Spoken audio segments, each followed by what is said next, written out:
Buenas tardes, sean todos bienvenidos a esta mesa de diálogo, con la especialista en el comportamiento humano y con nuestro abogado, que el día de hoy nos acompaña. Muchas gracias por la invitación. Es un gran honor estar aquí con ustedes, todos ustedes. La verdad, me llena de satisfacción compartirles un poco sobre este tema que vamos a abordar el día de hoy. Muchas gracias por invitarme hoy a tu programa. Estoy muy feliz de estar aquí con ustedes. Es todo un placer. Gracias, igualmente agradecemos su asistencia. El día de hoy hablaremos sobre un tema que nos hace ver muchas interrogantes, muchas preguntas, el tema de la corrupción. Para comenzar, me gustaría mencionarles que la corrupción se comprende de conductas ilegales, categorizadas, por ejemplo, en el tráfico de influencias, en el peculado, en el lechado, en el desvío de recursos públicos, en el enriquecimiento lícito e ilícito, en el soborno, por mencionar algunas. Estas son ciertas formas de que tienen los servidores públicos de extraer recursos y ocuparlos en su propio beneficio. O bien, usarlos para fortalecer o auxiliar su círculo social. Pasemos con nuestra especialista en el comportamiento humano, que el día de hoy nos acompaña. Adelante.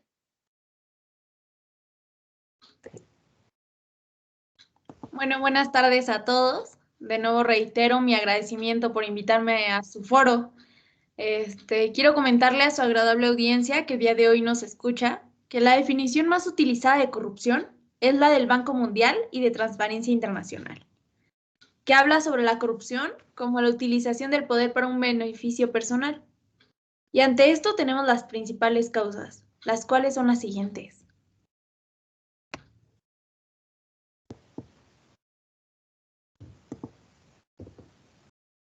La desigualdad social es la fuente más clara de corrupción.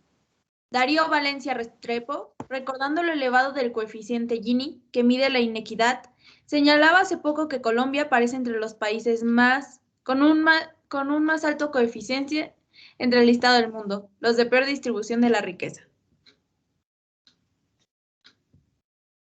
Estamos lejos de países en los que generan el fenómeno de que puede ser sociedades más igualitarias, se desempeña mejor que las menos equitativas e importantes campos sociales.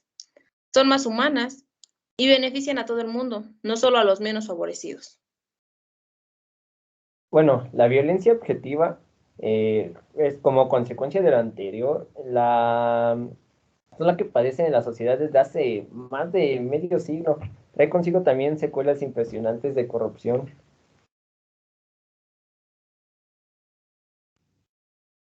Junto con la acción corruptora del narcotráfico y el afán de enriquecimiento ilícito, porque se ha ido posesionando una cultura de hacer dinero fácil, de hacer plata por sobre otras consideraciones, de un consumo irreflexivo.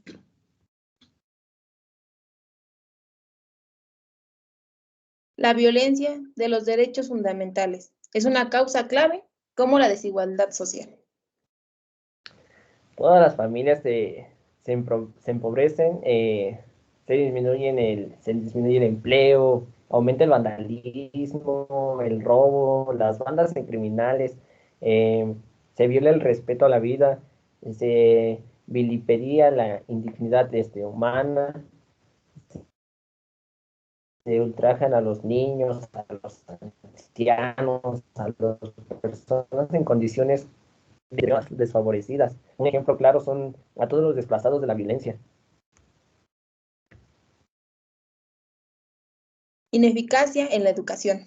En estrecha relación con lo anterior, la ineficacia en la educación que no prepara a la gente para servir a su país, sino para servirse del país, que no los educa con el respeto a lo público y a los bienes de todos, que no forma ciudadanos con conciencia de lo comunitario y de la participación, que debería llevarnos a todos a verla por lo de todos. Un punto más que quiero agregar es la ineptitud de la justicia. Es lenta e ineficaz en los procesos para castigar todo tipo de delito y condenar con rigor, con fuerza a quienes roban al Estado, a quienes desde la empresa privada estimulan la corrupción de los funcionarios públicos, los millones de expedientes que duermen en el sueño de los justos, pues son un símbolo aterrador de la justicia corrupta. La perversión de la autoridad militar o civil hace todavía más difícil contener todos los demás tipos de corrupción. La ética no es una prioridad social y está relegada a un segundo plano. Lo que importa hoy en día es la eficacia por la eficacia. Hacer dinero y como mucho se busca hacerlo políticamente correcto, que no es lo mismo que hacerlo éticamente correcto.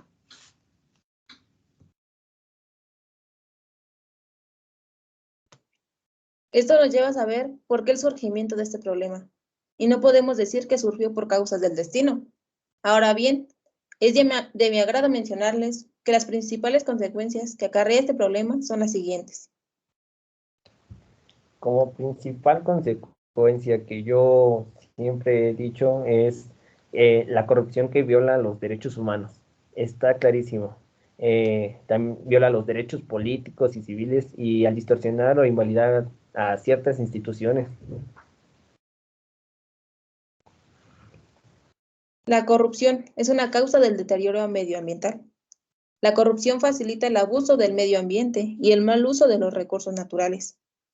Niega a la gente el derecho a un ambiente no contaminado, así como los dividendos públicos generados por los recursos naturales. La corrupción daña y atenta contra los pueblos de muchas formas, conforme a lo declarado en el preámbulo de la Convención de las Naciones Unidas contra la Corrupción.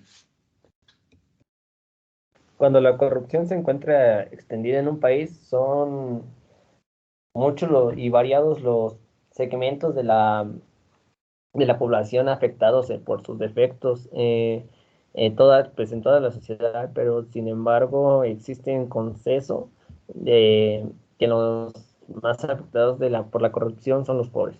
Eso está claro, por ser los menos capaces de absorber sus costos.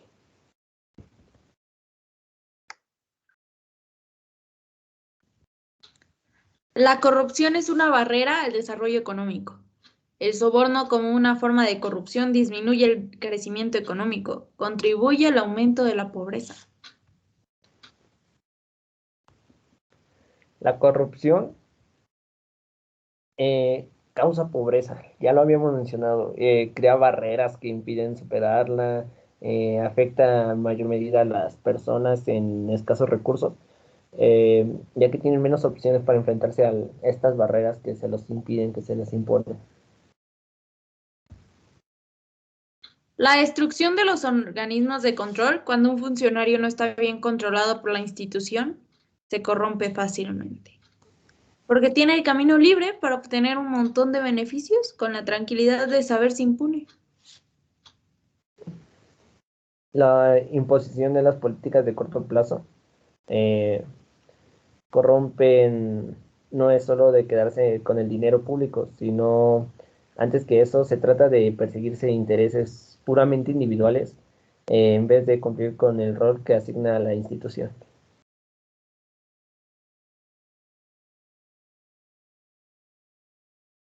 Y cabe mencionar el deterioro de la infraestructura nacional. Es evidente que la consecuencia de no tener políticas a largo plazo es la paulatina destrucción de los bienes y recursos del Estado. La ineficiencia de los funcionarios y de las políticas públicas, pues es un estado guiado por el cortoplacismo y por las ambiciones de personas, de sus máximos dirigentes, que jamás podrán favorecer los ingresos de los funcionarios de la carrera de la administración pública. Eh, este tipo de funcionarios se rige por los criterios propios de su especialidad, no solo por los fines políticos y económicos inmediatos de los gobernantes.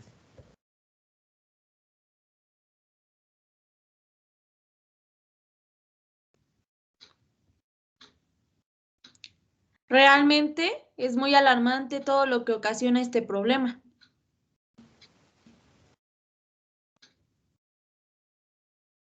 Realmente, ¿cómo puede llegar un problema a generar graves consecuencias? Ahora bien, pasemos con nuestro abogado, que nos hablará un poco más de esto y sobre en qué países se desarrolla más y la corrupción es muy alarmante. Claro, muchas gracias. Bueno, yo les vengo a mencionar sobre el estudio que hice en España. Bueno, me he percatado mucho de que pues España es uno de los países más corruptos de todo el mundo. Eso está clarísimo. Y también pues les voy a platicar un poco sobre un caso que es el caso Púnica.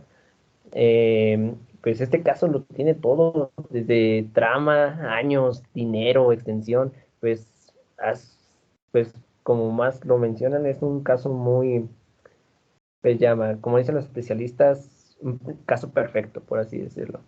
Dentro de los especialistas le han dado una puntuación de 9 a 10 puntos de gravedad.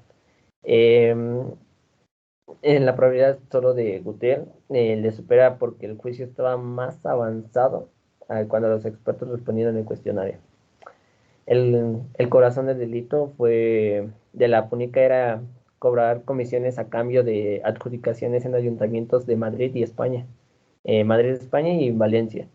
El presunto cerebro de esta trama es un conocido Francisco Granados, que es un ex número de 2 del PPP en Madrid. Y pues bueno, Púnica es el más preocupante porque pues se produce dentro de una estructura administrativa, es muy sofisticada e intensa. Eh, es alarmante saber todos estos puntos. Pasamos con usted, presidenta. Gracias, abogado. Creo que es un caso muy alarmante. Un país que está en la punta de la corrupción.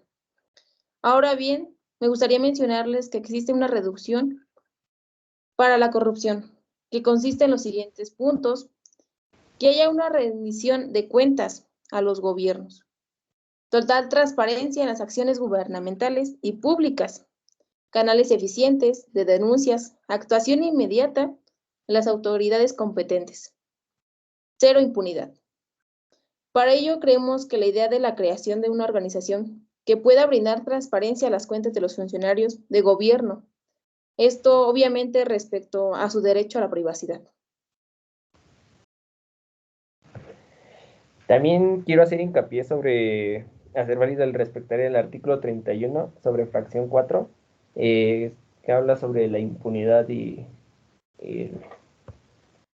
hacia las gobernantes.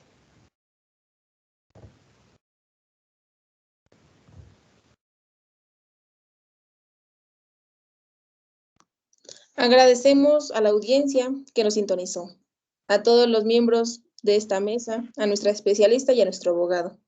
Eso sería todo de nuestra parte y agradecemos su atención. Muchas gracias.